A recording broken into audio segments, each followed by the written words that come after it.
저는 이 시간에 사람의 평가, 하나님의 평가 이런 제목으로 함께 말씀의 은혜를 나누고자 합니다. 오늘 봉독한 교동문에 보면은 예수님께서 비유로 말씀하신 한 농부의 이야기가 나옵니다. 이 농부는 토지가 많은 부자였습니다. 밭에 소출이 풍성해서 그 거둔 곡식들을 저장할 창고가 나중에는 부족할 지경에 이르렀습니다. 그래서 창고를 헐고 더 확장해서 곡식과 기타 여러 물건들을 넣어둘 그런 계획을 세우게 됩니다. 그리고 이렇게 마음을 먹습니다. 영혼아, 여러 해 쓸 물건을 많이 쌓아두었으니 평안히 쉬고 먹고 마시고 즐거워하자. 사람이 보기에도 이분은 정말 세상에서 성공한 사람이라고 말할 수 있는 사람이었습니다. 또 매우 지혜로운 사람이다, 그렇게 말할 수 있을 것입니다. 남들이 다 잠들어 있는 저녁 시간까지라도 땀을 흘리면서 밭농사, 논농사를 지으면서 농사일에 몰두했죠. 그리고 많은 소출을 거두었습니다. 성공한 것이죠. 만약에 성경에 나타난 이 부자 농부가 오늘날 이 시대를 살고 있는 사람이었다면 아마도 세상에서 성공한 사람이라고 또 우리가 그렇게 평가를 받을 만한 그런 사람이었습니다. 그런 자기 일에 정말 집중할 수 있는 그런 탁월한 능력을 가지고 그렇게 살았던 사람이라고 말할 수 있겠죠. 그리고 그는 인생을 좀 즐길 줄도 아는 그런 사람이었습니다. 그는 이제 아주 그래서 평안한 마음으로 자기 영혼을 향해서 그렇게 말합니다. 영혼아, 여러 해 동안 쓰기에 넉넉한 재산을 쌓아두었으니 너는 이제 걱정할 것 없다. 너는 성공한 사람이야. 그러니 이제 실컷 쉬고 먹고 마시며 즐기자. 그런데 하나님께서는 이 사람을 어떻게 생각하시는, 어떻게 평가하시는 것입니까? 어리석은 자여, 이렇게 말씀하고 계십니다. 왜 하나님께서 그렇게 평가를 내리셨을까요? 우리가 볼 때 이 사람은 참 열심히 살았고 성공했고 사람들로부터 인정을 받고 이만하면 나는 정말 괜찮은 인생을 살았다라고 자부할 수 있는 그런 열심히 성실하게 살았는데 어리석은 자여, 그런 말을 하나님께로부터 들은 그 이유가 무엇일까요? 성경은 절대로 물질 그 자체를 나쁘다고 말하지 않습니다. 절대 그렇게 말하지 않죠. 예를 들어서 돈은 악이다, 이렇게 말씀하지 않습니다. 근데 성경에 이런 말씀은 나와요. 돈을 사랑함이 일만하게 뿌리가 되나니 이것을 탐내는 자들은 미혹을 받아 믿음에서 떠나 많은 근심으로서 자기를 찔렀도다. 돈을 사랑하는 것이 일만하게 뿌리가 됩니다. 그래서 우리가 조심할 필요는 있죠. 그러나 그렇게 말씀하지만 돈은 결코 악이 아닌 것입니다. 성경은 돈 그 자체를 절대 정죄하지 않습니다. 돈의 필요성을 절대로 부정하지 않습니다. 산상보훈에 보시면은 예수님께서 우리의 의식주를 말씀하시면서 이 모든 것이 너에게 있어야 할 줄을 하늘에 계시는 우리 아버지께서도 아신다. 그래서 물질의 필요를 절대 부정하지 않습니다. 또 이 물질을 우리가 얻기 위해서 열심히 그리고 성실하게 정당하게 하는 노력하는 그 자체를 성경은 부정하지도 않고 오히려 그것을 격려하고 있습니다. 잠언에 보면 너희가 개미에게로 가서 배우라, 그런 말씀하자고 있지 않습니까? 개미가 얼마나 열심히 모으고 있는지, 그리고 닥쳐올 겨울을 위해서 개미가 얼마나 열심히 준비하고 있는지 너는 개미에게 가서 그 지혜를 배우라, 그렇게 말합니다. 그러니까 물질을 모으려는 이러한 정당한 노력을 오히려 성경은 격려하고 있는 것입니다. 또 더 나아가서 그 물질을 즐기는 것 그 자체도 성경은 나쁘다고 말하지 않습니다. 디모데전서 6장 17절에 보면은 우리에게 모든 것을 후히 주사 그랬습니다. 우리에게 모든 것을 후히 주사 누리게 하신 하나님, 그렇게 말씀합니다. 그러니까 하나님께서 우리에게 후히 주시는 그 모든 것을 우리가 누린다는 것은 그 자체가 결코 죄가 될 수가 없는 거죠. 후히 주신 것을 우리가 오히려 누리기를 하나님은 기뻐하시고 기대하십니다. 그러니까 물질 그 자체를 누리는 것은 결코 나쁜 것이 아니죠. 그런데 오늘 본문에 나타나는 이 부자의 독백을 보면은 누가복음 12장에 무슨 이야기가 많이 나오는가 하면은 이 6절 이하에 보면 이렇게 기록하고 있습니다. 한 부자가 그 밭에 소출이 풍성하매 심중에 생각하여 이르되 내가 곡식 쌓아둘 곳이 없으니 어찌할까 하고 또 이르되 내가 이렇게 하리라. 내 곡간을 헐고 더 크게 짓고 내 모든 곡식과 물건을 거기 쌓아두리라. 또 내가 내 영혼에게 이르되 영혼아 열에 쓸 물건을 많이 쌓아두었으니 평안히 쉬고 먹고 마시고 즐거워하자 하리라. 여기 무슨 단어가 많이 나옵니까? 내가 나라는 단어입니다. 내 곡간, 내 곡식, 내 물건, 심지어는 내 영혼, 이렇게까지 말하는 것을 보게 됩니다. 증언의 말씀에 보면은 이것에 대해서 이렇게 묘사하고 있습니다. 참고적으로 제가 이제 좀 말씀을 좀 여기 있는 것을 읽어보겠습니다. 이 부자는 모든 것을 하나님께로부터 받았다. 그러나 그는 자기가 받은 모든 축복의 근원이 되시는 하나님을 생각지 않았다. 그는 자기 자신의 안락만을 생각하였다. 그는 자기가 남보다 더 많은 은총을 입었다고 생각하고 자기의 현명한 경영에 대한 공로를 자신에게 돌렸다. 부자는 앞으로 여러 해를 두고 즐거운 세월을 누릴 것을 바라고 기대하였으나 주께서는 그의 계획과는 전혀 다른 경영을 하고 계셨다. 어리석은 자여, 오늘 밤에 내 영혼을 도로 찾으리니. 이 부자는 영적 사물보다 세상 물질을 택했으므로 그는 썩어질 세상 물질과 같이 없어질 수밖에 없었다. 하나님은 그 부자를 향해서 이 마지막 밤에 그렇게 말씀했습니다. 어리석은 자여, 오늘 밤에 내 영혼을 도로 찾아가리니 그러면 내 예비한 것이 누구의 것이 되겠느냐? 조금 전에 이 부자는 어떻게 말했습니까? 내 곡식, 내 물건, 내 영혼 그랬습니다. 그러니까 하나님께서 부자를 부르시면서 그래? 내가 내 영혼이라고 생각하였는데 내 영혼을 내가 가지고 가리니 그러면 내 것이 누구의 것이 되겠느냐? 저는 이 성경을 말씀을 준비하면서 루시퍼가 갑자기 떠올랐어요. 루시퍼가 어떻게 해서 타락하게 됐는가, 타락하는 과정을 영감의 글을 통해서 한번 좀 살펴보았습니다. 매우 아주 흡사합니다. 증언의 말씀에 보면 이렇게 묘사하고 있습니다. 그의 모든 영광이 하나님께로부터 왔음에도 그랬죠. 하나님께로부터 왔음에도 이 힘센 천사는 그것을 자기 자신의 소유인 양 생각하게 되었다. 하늘 무리들 중에 최고의 영광을 누리면서도 그는 자기의 주의에 만족하지 않고 감히 창조주만이 받으실 수 있는 존경을 탐냈다.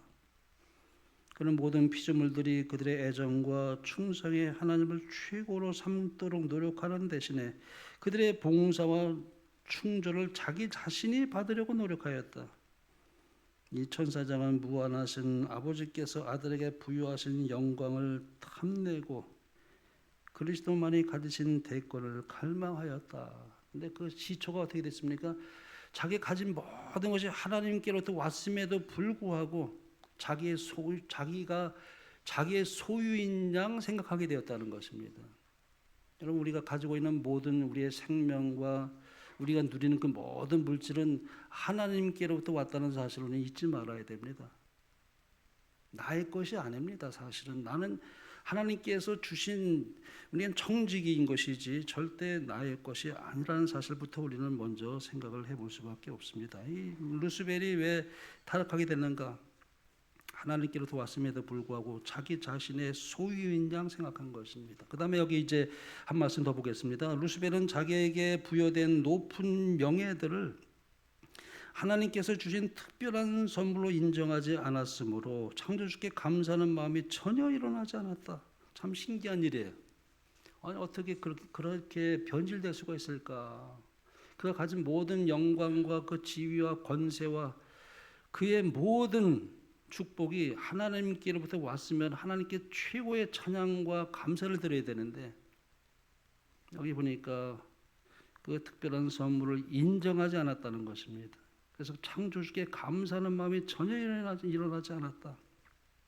그는 자기의 광명과 높은 지위를 자랑하였으며 하나님과 동등한 지위를 얻고자 갈망하였다. 이래서 이제 루시퍼가 이제 사탄이 되어 가는 것입니다. 대적하는 자가 되죠. 이 강한 천사는 왜 그리스도가 최상권을 가져야 하는가? 왜 그는 루시퍼보다 더 영광을 받는가? 라고 찬문하였다. 다시 본문으로 돌아가서 조금 전에 그 부자는 사람들 보기에, 그리고 자기가 보기에도 자기가 꽤 성공한 것처럼 보였지만 인생의 마지막에 가서 하나님께서는 그를 바라보시면서 그렇게 말씀하시는 것입니다. 어리석은 자여, 오늘 밤에 내 영혼을 도로 찾으리니 그러면 내 준비한 것이 누구의 것이 되겠느냐. 그러니까 그의 인생에서 가장 결정적인 것은 그가 하나님을 염두에 두고 살지 않았다는 것입니다.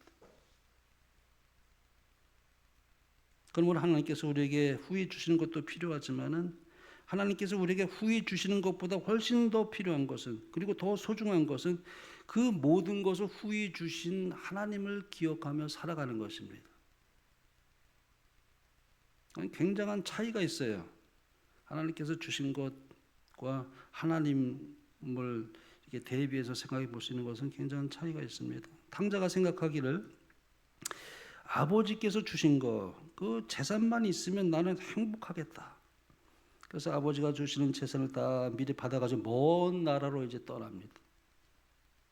나중에 가서 그가 모든 것을 다 허비하고 난 다음에 돼지를 치며 돼지가 먹는 쥐염 열매를 먹으며 그렇게 겨우겨우 연명해 나갈 때 그가 절실히 깨닫습니다. 아, 나는 정말 돼지만도 못한 취급을 받는 것이 정말 나는 정말 하면서 그는 아주 그것을 절절히 경험합니다. 자기는 정말 줄여 죽게 되었는데 자기 주인은 자기 관심도 없어요. 너 고생 많다. 너 밥 먹었냐? 물어보지도 않아요. 그건 너 돼지 밥 줬어? 돼지보다 더 자기는 못한 취급을 받는 자기 자신의 처량한 신세를 생각해 보게 됩니다. 아버지 집이 그리워지는 것이죠. 아버지가 나를 사랑했던 그 모든 것들이 떠오르기 시작합니다. 아버지께서 주신 것보다는 아버지가 내게 너무나 소중하신 그 아버지를 이제 뒤늦게 깨닫게 됩니다. 그 탕자가 다시 아버지께로 돌아갈 수 있었던 것은 아버지의 사랑을 그가 깨닫고 확신했기 때문이라고 영감의 글은 그렇게 기록하고 있습니다. 여기 한번 제가 읽어보겠습니다. 하나님의 사랑은 아직도 하나님을 떠나 살기로 선택한 사람을 불쌍히 여기시며 그분은 아직도 그러한 사람을 하늘 아버지의 집으로 돌아오게 하기 위하여 가마를 끼치고 계신다. 그러니까 우리가 하나님께 돌아가는 그 출발은 하나님의 사랑입니다. 하나님의 사랑을 깨닫게 되면 하나님께 돌아가지 않을 수가 없어요. 참 놀라운 사실이에요. 내가 땅에서 들리면 모든 사람을 내 길로 이끌겠노라 그랬습니다. 그건 우리 이 땅에 있는 우리 죄인들뿐만 아니라 하늘에서도 마찬가지입니다. 하도 사탄이 하나님의 품성을 갖다가 잘못 왜곡시켰기 때문에 십자가를 바라볼 때 온 우주는 그때 사탄의 정체가 다 드러난 것입니다. 이제는 사탄에게 미혹될 사람은 한 존재도 없는 것입니다. 우리가 하나님의 사랑을 깨닫게 되면은 우리 눈에 밝아지게 되고 하나님께 돌아가게 됩니다. 출발은 하나님의 사랑입니다. 이 탕자가 돌아갈 수 있었던 것은 아버지를 생각했어요. 아버지가 주신 것보다도 내가 왜 그것을 몰랐을까? 아버지가 너무 그리운 것입니다. 너무나 아버지가 소중하고 그래서 그 아버지의 사랑을 기억하는 것입니다. 가련한 형편에 빠진 탕자는 스스로 돌이켰다. 사탄이 그에게 행사한 기만적 세력은 깨어졌다. 그는 자기의 고생은 자기의 어리석음의 결과임을 깨닫고 내 아버지에게는 양식이 풍족한 품꾼이 얼마나 많은고 나는 여기서 추려 죽는구나. 내가 일어나 아버지께 가리라고 말한다. 탕자는 비록 가련한 처지에 있었으나 자기 아버지의 사랑을 확신하고 소망을 갖게 된다. 그를 집으로 이끌리게 한 것은 곧 아버지의 사랑이었다. 우리는 하나님이 주시는 이 물질, 하나님이 주시는 이런 귀한 명예, 또 하나님이 주시는 그 어떤 것을 항상 추구하면서도 하나님은 마음에 그렇게 크게 염두에 두고 살아가지 않을 때가 참 많아요. 우리가 참 그렇습니다. 우리가 참 죄인이기 때문에 하나님께 마음없는 감사와 찬양을 드리며 하나님께 예배를 드리며 그렇게 살아가는 우리의 삶에 가장 큰 행복을 두기보다는 우리가 이 땅에서 누리는 것에 대한 그것을 더 하나님보다 염두에 두면서 살고 있지는 않은가 한번 생각해 보게 되는 것입니다. 그러나 정작 우리에게 생명과 같이 소중하고 정말 우리가 필요한 분은 하나님이십니다. 그러므로 우리에게 하나님만 있으면 사실 어떤 의미에서 만사가 오케이입니다. 만사가 오케이야. 하나님만 내가 소유하고 있다면, 하나님만 내가 그분께 내 모든 것을 드리고 그분이 나의 구주만 된다고 한다면 사실은 만사가 오케이예요. 어떤 의미에서 그렇습니다. 하나님을 소유한 사람은 가장 부유한 사람이에요. 부족할 것이 없는 사람이라고 말할 수 있는 것이 어떤 의미에서. 그래서 예수님은 이제 비유를 마치면서 이렇게 말씀하십니다. 자기를 위하여 재물을 쌓아두고 하나님께 대해 부유하지 못한 자가 이와 같으니라. 시편 23편에 보면은 다윗이 이렇게 고백을 합니다. 여호와는 나의 목자시니 내가 부족함이 없으리로다. 우리 예수를 믿는 사람들이 가장 좋아하는 성경 구절이죠. 하늘과 땅을 창조하시고 온 우주 만물을 붙들어 섭리하시는 하나님께서 내 인생길에 목자가 되어 나를 인도하여 주시니 그러므로 여호와는 나의 목자시니 내가 부족함이 없으리로다.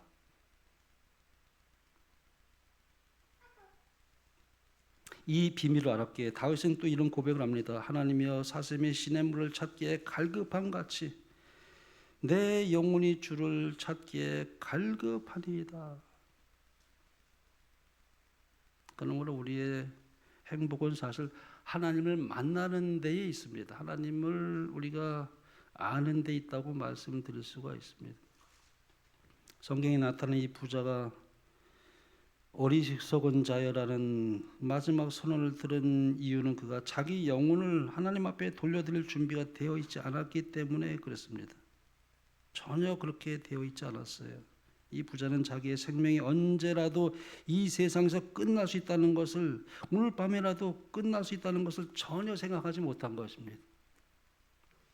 우리가 지금 건강하니까 우리가 영원히 살 것처럼 사람은 착각하기가 참 쉬운 것이죠.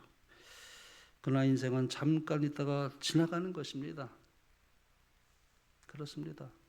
우리가 정말 건강해서 우리가 뭐 그렇게 금방 무슨 일이 일어날지 않은 것처럼 우리가 생각하며 살고 있지만 우리는 알 수가 없는 것입니다.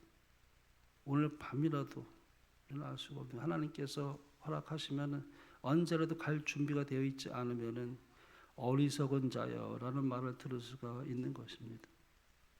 전도서 1장에 보면 이런 솔로몬의 고백이 나옵니다. 헛되고 헛되며 헛되고 헛되니 모든 것이 헛되도다. 여기 솔로몬이 여기서 헛되도다라고 말한 이 단어는 본래 히브리어로 그 의미가 겨울에 우리가 밖에 나가서 이제 하고 이렇게 보면 입김이 이제 나오지 않습니까? 이렇게 이제 그러다가 싹 사라지잖아요. 그때 쓰던 말이 그 말이 똑같은 의미예요. 헛되도다. 잠깐 보이다가 사라지는 것입니다. 우리 인생이 그렇다는 것이죠. 너희 생명이 무엇이냐? 너희는 잠깐 보이다가 없어지는 안개와 같다고 말씀합니다. 그래서 우리가 그것을 너무 자주 잊어버릴 수가 있어요. 우리가 영원히 살 것처럼 착각을 하기 때문에 가장 중요한 대비를 하지 못하고 살 수가 있다고 하는 것입니다. 사탄의 기만술에 넘어가는 거예요. 이 세상에 속아 넘어가는 것입니다. 또 우리의 눈이 영적으로 어두워졌기 때문에 참된 가치를 분별하지 못하고 세상 것에 우리가 허덕이며 살다가 진정한 우리가 귀한 가치 있는 것은 우리가 등한히 안채 살아갈 수 있다는 것이 우리에게 언제나 그것을 경계할 필요가 있다고 하는 그런 교훈을 우리가 여기서 얻게 됩니다. 제주도에 가면은 도깨비 도로라는 게 있어요. 도깨비 도로. 여러분 한번 가보실지 모르겠습니다만 제가 거기 한 제주도 몇 번 가봤는데 갈 때마다 참 신기해요. 실제로는 경사가 이 내리막길인데 말이죠. 오르막처럼 보이는 거예요. 물건을 불리면 내려갈 것 같은 경사길인데 참 오르막처럼 이렇게 느껴지니까는 참 이 차가 어떻게 가지? 참 이상한 거예요. 이것은 주변 환경 요건 때문에 착각을 일으키는 것입니다. 아무리 생각해도 참 이 착각을 일으키게 되더라고요. 이와 같이 얼마나 많은 사람들이 현실을 착각하며 살아가고 있는지 모릅니다. 오늘 본문에도 이 농부는 곡식을 많이 거둔 후에 어떤 계획을 세우죠. 여러 계획을 세웁니다. 공동 번역 성경 한번 읽어보니 좀 공동 번역이 것도 좀 실감이 나는 것 같아요. 이 곡식을 쌓아둘 곳이 없으니 어떻게 할까 하며 혼자 궁리하다가 옳지 좋은 수가 있다. 내 창고를 헐고 더 큰 것을 지어 거기에다 내 모든 곡식과 재산을 넣어두어야지. 그리고 내 영혼에게 말하리라. 영혼아 많은 재산을 쌓아두었으니 너는 이제 몇 년 동안 걱정할 것 없다. 그는 실컷 쉬고 먹고 마시며 즐기라 하고 말했다. 그러나 하나님께서는 이 어리석은 자여 바로 오늘 밤 내 영혼이 너에게서 떠나가리라. 그러니 네가 쌓아둔 것은 누구의 처지가 되겠느냐. 더 실감 있게 좀 와닿아서 제가 한번 좀 읽어보았습니다. 사실 성경에 나타나는 이 어리석은 부자는 미래를 예측하는 능력이 있었던 사람이었어요. 농사가 잘 되는 것을 보고 현재의 곡간으로는 이 곡식을 다 채울 수 없다고 생각을 했습니다. 그래서 더 곡간을 넓히는 개조 작업에 착수했던 사람이었습니다. 미래를 예측할 수 있는, 미래를 준비할 수 있는 그런 지혜를 가진 사람이었습니다. 그런데 다른 것은 다 준비하면서도 정작 가장 중요한 준비인 하나님을 만날 준비를 하지 못했다는 것입니다. 그리하여 하나님 앞에 어리석은 자여라는 그런 선언을 들을 수밖에 없는 것입니다. 오늘 우리가 살아가는 이 시대는 참 불확실한 시대입니다.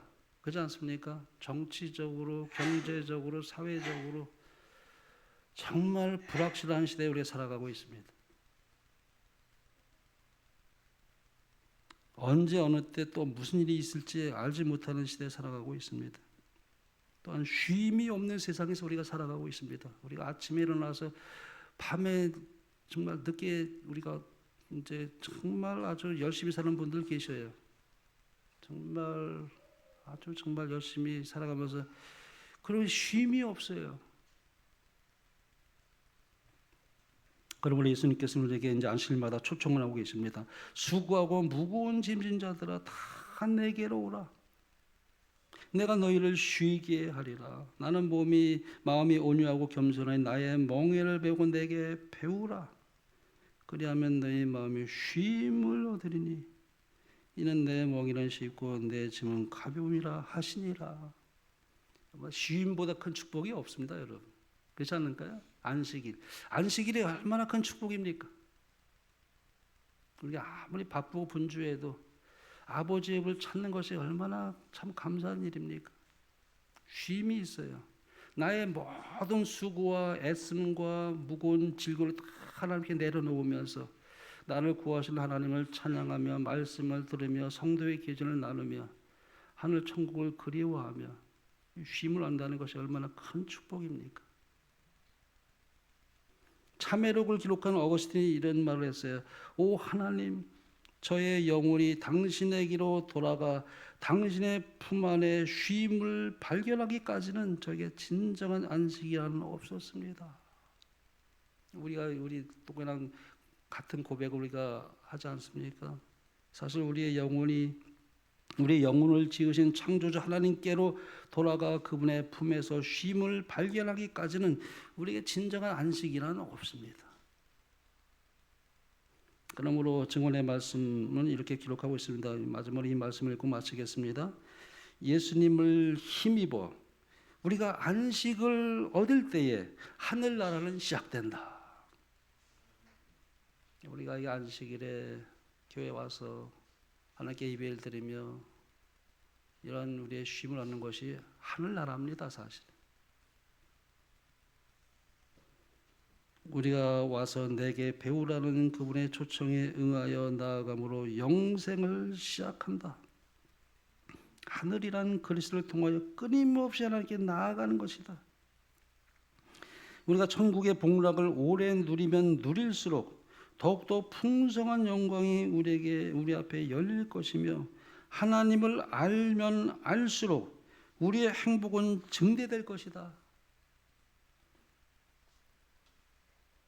우리가 이 생에서 예수님과 동행할 때는 그분의 사랑으로 충만함을 입을 것이요 그분의 임재로 만족하게 될 것이다. 인성에 감당할 수 있는 모든 것을 우리는 이 땅에서 받을 수 있을 것이다. 그러나 내세의 영광에 어찌 비할 수 있겠는가? 하늘 천국을 우리 맛보면서 우리가 안식마다 경험합니다. 평일에 우리가 아무리 무거운 짐을 지고 힘들고 그렇게 참 수고가 컸을지라도 안식일에 쉴 수 있다는 것이 얼마나 큰 축복입니까? 정신적으로, 육체적으로, 영적으로 다 하나님께 맡기며 아버지 앞에 나와 그 모든 것을 하나님께 고하고 그리고 날마다 우리가 살아가면서 하나님을 만날 준비를 항상 대비하며 살아간다는 것 얼마나 우리가 정말 중요한지 알 수 없습니다. 사탄은 우리 마음을 자꾸 뺏어가려고 해요. 세상에 파묻히도록 만드는 것입니다. 이 말씀을 읽고 마치겠습니다. 그들이 하나님의 보좌 앞에 있고 또 그의 성전에서 밤낮 하나님을 섬김에 보좌에 앉으니가 그들 위에 장막을 치시리니 우리가 하늘에 가면 장막을 지키지 않겠습니까? 하나님이 우리에게 장막을 치신다 그랬어요. 장막을 치시리니 너희가 다시 줄이지도 아니하며 목마르지도 아니하고 해나 아무 뜨거운 기운에 상하지 아니할지니 이는 보좌 가운데 계신 어린 양이 저희의 목자가 되사 생명수 샘으로 인도하시고 하나님께서 저희 눈에선 모든 눈물을 씻어 주실 것임이로라. 이러한 은혜와 축복이 저와 여러분에게 함께 하시길 바라며 말씀을 마치겠습니다.